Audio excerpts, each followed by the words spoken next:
Hi friends, welcome back to my channel NCC Gyan, a complete guide for your A, B and C certificate exam. In this video, we will be covering all important subjective questions of the topic map reading.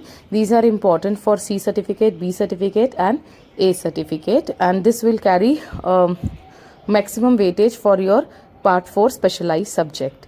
So first question is what is map. Map क्या होता है? Map is a drying of earth surface. इसका मतलब है कि ज़मीन की सतह का जब आप एक ड्राइंग कागज़ के टुकड़े पर बनाते हो तो उसे ही हम लिटरल आम भाषा में मैप कहते हैं. तो नक्शा कागज़ का वह टुकड़ा है जिस पर ज़मीन की सतह को ड्राइंग के रूप में बनाया जाता है. Always remember this map is always made according to a scale. It means ज़मीन पर जो दूरी है वो मैप की दूरी के प्रोपोर्शनेट होती है. जनरली ऐसे लिखा जाता है 1 centimetre is equal to 5 kilometre. It means map का 1 सेंटीमीटर ज़मीन पे 5 किलोमीटर के बराबर है. और the science of map is called cartography. Next is what is conventional sign. Conventional sign क्या होते हैं? Conventional sign means representing the artificial and natural objects on the map. किस ड्राइंग्स, कलर्स, इन सब के माध्यम से नेचुरल यानी कि प्राकृतिक और कृत्रिम यानी कि मैनमेड चीज़ों को जब आप मैप पे दिखाते हैं, दर्शाते हैं, तो उन्हें हम रूढ़ि चिन्ह कहते हैं. जैसे कि आप कह सकते हैं सड़कें, नदी, मंदिर, पेड़, ग्रेवयार्ड, ठीक है, railway track. All these are example of conventional sign. Next is what is scale. Scale क्या होता है? मैंने सबसे पहले मैप की डेफिनेशन में ही बताया था. स्केल वो प्रोपोर्शन है which shows the distance between 2 points on the ground that relates to the distance between 2 points on the map. यानी कि ग्राउंड पे जो दो बिंदुओं की, दो चीज़ों के बीच की दूरी है वो मैप पे जो दूरी दिखा रहे हैं उसके प्रोपोर्शनेट होती है. Example, I already told you 1 centimetre is 5 kilometre. It means 2 centimetre will be equal to 10 kilometre and 3 centimetre will be equal to 15 kilometre. Hence this is proportionate. Next is what is grid. Grid क्या होता है? Grid means a combination of a drawing of vertical and a horizontal line. So grid is a systematic pattern on earth by laying a vertical and a horizontal grid over the earth layout. आपने social science में भी पढ़ा होगा जिसको आप अक्षांतर और देशांतर रेखाएं कहते हैं. ये वे रेखाएं होती हैं जिससे ज़मीन पे किसी पर्टिकुलर लोकेशन को बताना आसान होता है with the help of grid reference, जो हम आगे देखेंगे. तो grid is the combination of horizontal and vertical lines, जिसको आप खड़ी रेखाएं या पड़ी रेखाएं भी कहते हैं. Next is what is grid lines. Grid lines क्या होती हैं? The vertical lines are called the longitude. जो वर्टिकल लाइंस होती हैं जो ऊपर से नीचे की तरफ आती है लॉन्ग होती हैं. And the horizontal lines are called latitude, जो कि दाएं से बाएं से दाएं की तरफ जाती हैं. तो combination of these lines are known as grid lines. आप देख सकते हैं इस ड्राइंग में खड़ी रेखाएं और पड़ी रेखाएं यानी वर्टिकल और हॉरिजॉन्टल लाइन से एक स्क्वायर्स बन रहे हैं. The combination of these squares are called grid. एक स्क्वायर को हम ग्रिड कहते हैं और जिस लाइन से ये बनते हैं उसको हम ग्रिड लाइंस कहते हैं.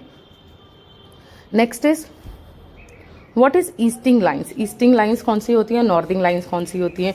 This is again point derived from the grid lines. जो खड़ी लाइन हैं जो ऊपर से नीचे की तरफ जाती हैं. आप देख सकते हैं जो लाल रंग साइड की ड्राइंग में जो लाल रंग की रेखाएं जो ऊपर से नीचे की तरफ आ रही हैं, ड्राइंग ये ऊपर से नीचे की तरफ है. अगर आप इसकी गिनती देखें तो ये लेफ्ट से राइट की तरफ यानी वेस्ट से ईस्ट की तरफ बढ़ रही है, इसलिए इनको हम ईस्टिंग लाइंस कहते हैं. और जो नीली रेखाएं हैं वो आपकी साउथ से नॉर्थ की तरफ बढ़ रही है, इसलिए उन्हें हम नॉर्थिंग लाइंस कहते हैं. तो जो रेड लाइंस है जो वेस्ट से ईस्ट की तरफ बढ़ती हैं वो ईस्टिंग लाइंस, और जो साउथ से नॉर्थ की तरफ बढ़ती हैं वो northing lines. Next is what is contour. Contours क्या होते हैं? कंटूर वो लाइन है जो पहाड़ी की जो डिफरेंट ढलान के ऊपर अलग अलग ढलानी हिस्सों पे जो उसकी ऊंचाई को दर्शाती है वो ही कंटूर होती है. A line drawing on the map joining up all the points of equal height above sea level. आप साइड की ड्राइंग में देख सकते हैं कि जो ड्राइंग्स जो वर्टिकल लाइंस हैं वो कंटूर को आपस में ज्वाइन कर रही हैं. ये हर गोला एक पर्टिकुलर हाइट को दर्शाता है. ठीक है, जो अंदर का गोला है इतनी हाइट स्टीप है वो ज़्यादा ऊंचा है, जो बाहर का गोला है मतलब उसकी ऊंचाई कम है. Next is what is gradient. Gradient क्या होता है? ग्रेडियंट मीन्स स्लोप, ढलान.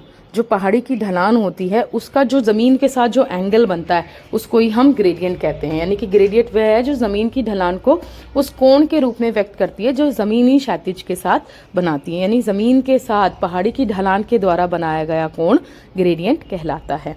तो in literal meaning gradient is the slope of the ground express as the angle of the ground make with the horizontal line. Next question is what do you mean by cardinal points? Cardinal points क्या होते हैं? Cardinal points का मतलब है चार दिशाएं, north, south, east और waste. इन चार दिशाओं के बीच में जो लाइंस हैं, जैसे नॉर्थ ईस्ट है, साउथ ईस्ट है, नॉर्थ वेस्ट है, साउथ वेस्ट है, ये सब भी कार्डिनल पॉइंट्स का हिस्सा होती हैं। लेकिन मेजर कार्डिनल पॉइंट्स क्या हैं? North, east, south and west, जिसमें ईस्ट है 90 डिग्री, साउथ है 180 डिग्री, वेस्ट है 270 degree and north can be 0 और 360 degree. Next is what are the different types of north? North कितनी तरह का होता है? ये क्वेश्चन बहुत इंपॉर्टेंट है, ये हमेशा ही पेपर में आता है। तो there are 3 types of north. North 3 तरह का होता है। ट्रू नॉर्थ वो नॉर्थ जो हमें पोल स्टार यानी कि ध्रुव तारे की मदद से पता लगता है। मैग्नेटिक नॉर्थ वो नॉर्थ जो आप मैग्नेटिक कंपस यानी कि मैग्नेटिक कंपस की मैग्नेटिक नीडल जिस दिशा में इशारा करती है वो मैग्नेटिक नॉर्थ है। और ग्रिड नॉर्थ मतलब जब आप मैप को कंपस की सहायता या सर्विस प्रोटेक्टर की सहायता से जमीन पर सेट करते हो और जिस उत्तर दिशा की तरफ वो पॉइंट करता है उसे हम ग्रिड नॉर्थ कहते हैं। तो इन शॉर्ट, पोल स्टार से पता चला तो ट्रू नॉर्थ, कंपस से पता चला तो मैग्नेटिक नॉर्थ, और अगर मैप की सहायता से पता चला तो grid north. Next is what do you mean by magnetic variation? Magnetic variation क्या होता है? मैग्नेटिक वेरिएशन का मतलब है the difference between the true north and magnetic north. Pole star से जो उत्तरी दिशा दिखाई जाती है उसमें, और जब हम कंपस से देखते हैं, कंपस में क्या होता है? मैग्नेट का इफेक्ट होता है थोड़ा सा।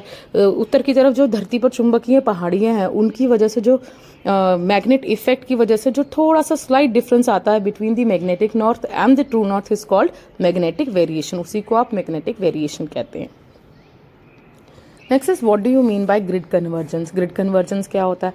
अभी हमने 3 तरह का नॉर्थ देखा था, ट्रू नॉर्थ, मैग्नेटिक नॉर्थ और ग्रिड नॉर्थ। ट्रू नॉर्थ और मैग्नेटिक नॉर्थ के डिफरेंस को हम मैग्नेटिक वेरिएशन कहते हैं। सिमिलरली ग्रिड नॉर्थ और ट्रू नॉर्थ के डिफरेंस को हम ग्रिड कन्वर्जेंस कहते हैं। आप मैप से जो उत्तर दिशा नापेंगे उसमें और एक्चुअल उत्तर दिशा में जो माइनर डिफरेंस आता है उसे हम ग्रिड कन्वर्जेंस कहते हैं। Next is what do you mean bye bearing? Bearing क्या होती है? Bearing is the clockwise angle found by a straight line joining 2 points and the direction of north. अगर ग्राउंड पे हम 2 चीज़ों को देखें, 2 भूमिगत पॉइंट्स को देखें, उन पॉइंट्स को ज्वाइन करने पर जो लाइन बनती है और जो उन्हीं पॉइंट में से एक पॉइंट को नॉर्थ की तरफ ज्वाइन करने पर जो लाइन बनती है उसको हम क्या कहते हैं?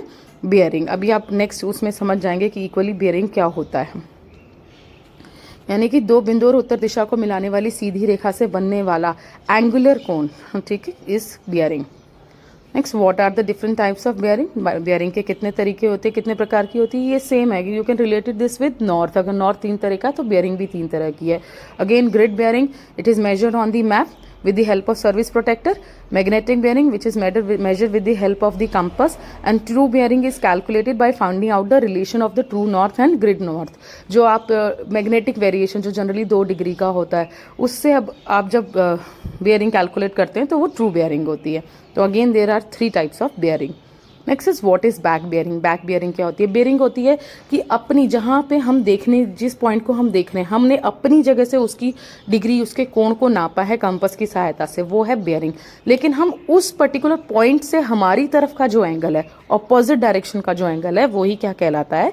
Back bearing.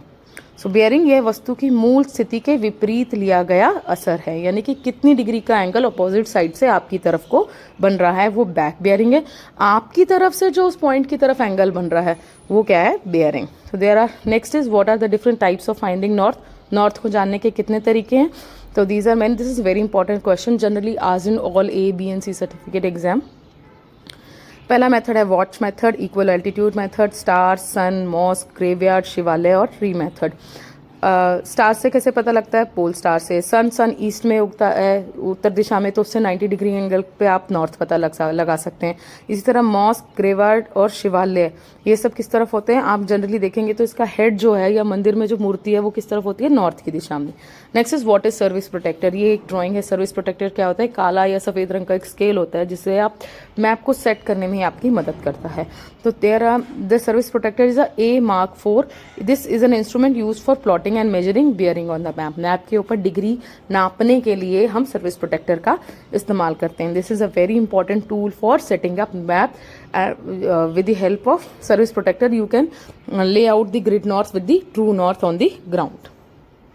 Next question, what are the parts of the compass? This is again an important question which is generally being asked in all kinds of exam A, B and C.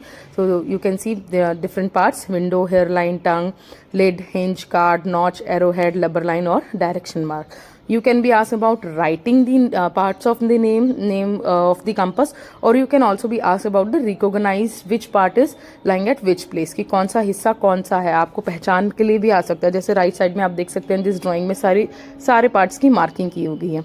Thank you guys for watching this video. I hope all doubts regarding map reading have been cleared. In case of any doubt is there, you can always post that in the comment section. And do subscribe the channel and share this with your friends so as they can also secure good marks. Thank you.